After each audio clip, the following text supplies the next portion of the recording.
La protection de l'environnement était au cœur d'une rencontre organisée ce vendredi 31 juillet 2026 à l'hôtel Congo Uni à Goma. Les responsables de différentes confessions religieuses ont été réunis par l'initiative interreligieuse pour les forêts tropicales, IRI en sigle, afin de renforcer leur implication dans les actions de reboisement de la ville.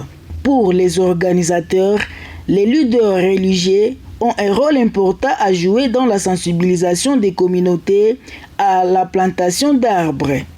Là où il y a l'arbre, il y a la vie. Là où il y a l'arbre, il y a la douceur.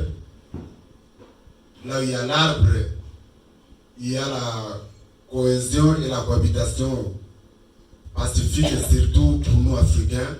Au cours de cette rencontre, une étude scientifique sur l'évolution des forêts urbaines et périurbaines de Goma a également été présentée. Les résultats montrent une forte diminution du couvert forestier au cours des 3 dernières décennies. Le doctorat Esdras Shabani Bin Kassongo, enseignant-chercheur à l'Université libre des pays des Grands Lacs, ILPG en sigle, explique que cette situation est principalement liée à l'expansion anarchique de la ville.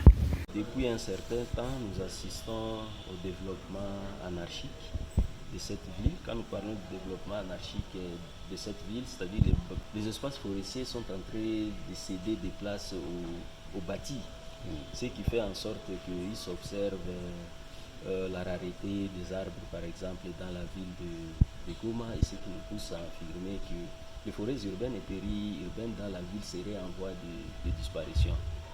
Selon cette recherche, si aucune mesure n'est prise, les couverts forestiers de Goma pourraient devenir presque inexistants d'ici 2050. Les participants ont aussi été appelés à faire du reboisement une priorité afin de préserver l'environnement et de mieux protéger la ville contre les effets du changement climatique.